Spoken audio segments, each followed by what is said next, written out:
অভিনেত্রী আসনা হাবিব ভাবনা, নামেই যেমন ভাব, কাজেও তেমন ধাম। নিজের মতো করে বাঁচতেই পছন্দ তার। কেউ কি বলল, কার মন খারাপ হলো, সেদিকে তার রীতিমতো নট আউট মনোভাব। অভিনয় জীবনের প্রথম বল ছুঁয়েছিল নট আউট নাটকে।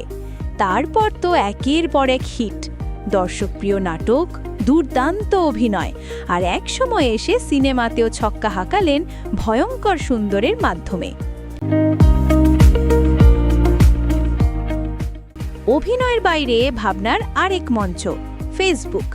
সেখানে তিনি একেবারে নিজের মতো করেই হাজির হন, সাহসী, ভিন্নধর্মী আর খানিকটা আমি যেমন তেমনই মুডে। ফলে স্বাভাবিকভাবেই সমালোচকরা আসে ফ্রি প্যাকেজে।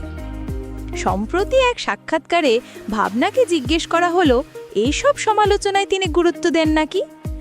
ভাবনা একদম নির্ভীক ভাবনা স্টাইলে জবাব দিলেন, আমার পোস্টে কেউ লুকিয়ে লুকিয়ে প্রেমপত্র লিখছে, অথচ নাম নাই, ছবি নাই, পরিচয় নাই। এখন সে কোথায় বসে কি লিখছে তাতে আমার কি আসে যায়? মানে কিছুই আসে যায় না ভাই। তারপর যোগ করলেন, যারা নিজের পরিচয় গোপন রেখে মন্তব্য করে তাদের কথায় কান দেওয়ার সময় আমার নেই। আমি জানি আমি কি করছি, কেন করছি, এটাই আসল। তাই বোঝাই যায় ভাবনার জগতে সমালোচনা ঢুকতে গেলেও আগে আত্মবিশ্বাসের ভিসা নিতে হয়।